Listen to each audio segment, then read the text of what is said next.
Got a good scald on that coffee this morning, I'm telling you. All right. Welcome back to Morning Musings. My name is Don K. Preston. I'm the president of Preterist Research Institute of Ardmore, Oklahoma. Hope you're looking forward to Preterist Pilgrim Weekend 2020. All right? Going to be fantastic. Going to be different, but it's going to be fantastic. So be looking for that.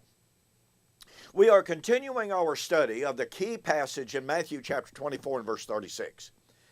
When Jesus, discussing and answering the apostles' questions, when he had predicted the fall of Jerusalem, the destruction of the temple, the apostles asked, "Tell us, when shall these things be? What shall be the sign of your coming, the end of the age?"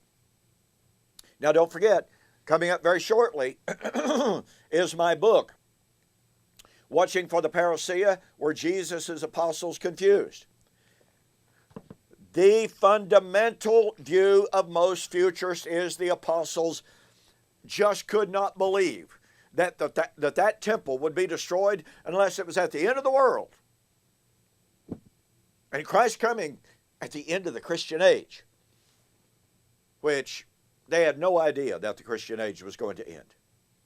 So anyway, with that presupposition in place, commentators come to Matthew 24 and verse 36, and they say, well, in verses 4 to 35, Jesus was talking about the fall of Jerusalem. But in verse 36, oh, by the way, don't you think it's ironic that both amillennial and postmillennial commentators agree that Matthew 24, 29 to 31 talk about Christ's spiritual coming in AD 70? He was coming on the clouds. He came with power. He came with great glory. He came with the angels. He came with a shout. He came with the sound of a trumpet. And they say, well, that was figurative. That was spiritual. That's prophetic language. But now we're waiting for Christ to come on the clouds with the sound of a trumpet, with a shout, in power and great glory, literally and physically and bodily. Really? Who changed the hermeneutic? Anyway, just thought I'd throw that in there. No extra charge, right? Anyway. So we're told that Matthew 24 and verse 36 is a change of subject. One commentator called verse 36 the continental divide of the Olivet Discourse. So let me say this. If Matthew 24 verse 36 does not divide the Olivet Discourse into two subjects, the fall of Jerusalem versus the so-called end of time, then there is no such division. And that would mean that Matthew 24 in its entirety, along with Matthew chapter 25, is descriptive of the Lord's coming in AD 70. Now, I've been sharing with you for the last couple of days Jesus' statement, but of that day and hour knows no man, that it must be understood within the historical, cultural, social, religious context of the time. I was commenting to a friend of mine just the other day about how my fellowship, having been raised in the churches of Christ, and all of my life I heard preachers talk about context, context, context. Any passage taken out of context becomes a pretext. I heard that all of my life. And yet, here's what's happened. Over the last several years, since I began to understand and to realize how incredibly the Jewish feast day language permeates both the Old Testament and the New, when I pointed that out to people and said, we must honor this festal language, I have been told that is ridiculous. Eschatology has nothing to do with those Jewish feast days. And I have come to view that kind of a statement as one of the most unfortunate, and I'll use the term, ignorant, ill-informed comments that any person could possibly make. As my friend Doug Wilkinson told me on one occasion, as I shared with him about the significance of the feast days, he wrote back and he said, I've become convinced, as a result of what you've shared, I've become convinced that the Jewish feast days are the Rosetta Stone of eschatology, and I could not agree more. So, Jesus is using, in Matthew 24 and verse 36, Jesus is using language taken directly from Rosh Hashanah. Now, Rosh Hashanah was the first of the last 3 Jewish feast days. First of the last 3. By the way, in my book, Torah to Telos, The Passing of the Law of Moses, I have a discussion of the Jewish feast days. Not extensive, not tremendously in-depth. And oh, by the way, in my written debate with Kurt Simmons on the passing of the law of Moses, I also bring out the incredible significance of this Jewish festal language in the New Testament. And Kurt Simmons had not a word of response to that. But all of that aside, and oh, by the way, if you'd like a package deal on those 2 books, Torah to Telos, The Passing of the Law, and The Passing of the Law of Moses, the Kurt Simmons Preston debate, contact me and I'll make you a great package deal on those. All right, here we go. As I said, Rosh Hashanah was the first of the last 3 Jewish feast days. It is critical that you understand, and I'm not going to take the time this morning to document this extensively. In those books, especially Torah to Telos, I document from the Jewish scholarly sources that Rosh Hashanah, listen to me very carefully, and please catch the power of this. Rosh Hashanah was called the Feast of Trumpets. Actually, the Feast of Trumpets, Rosh Hashanah was called by 10 different names. I'll share those names with you on Monday. And the eschatological significance of Rosh Hashanah absolutely cannot be ignored. According to the Jewish sources, among other things, Rosh Hashanah spoke of marriage, Yahweh's marriage with Israel. Rosh Hashanah foretold the judgment. Rosh Hashanah spoke of the resurrection.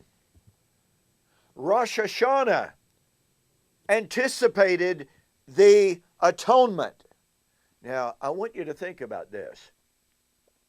If Rosh Hashanah anticipated the atonement, then all arguments that the atonement was consummated, totally completed, totally perfected at the time of the cross are absolutely false.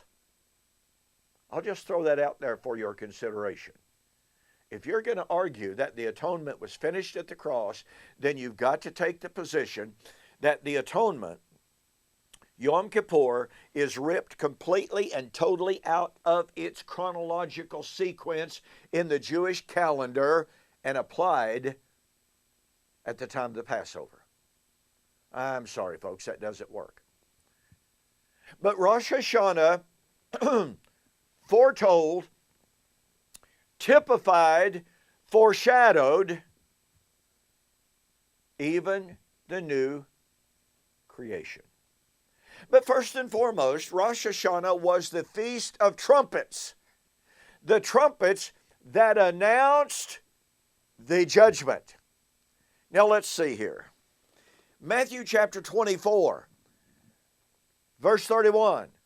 He shall send forth his angels with the sound of the great trumpet, and they shall gather together the elect from the four winds, from one end of the heavens to the other.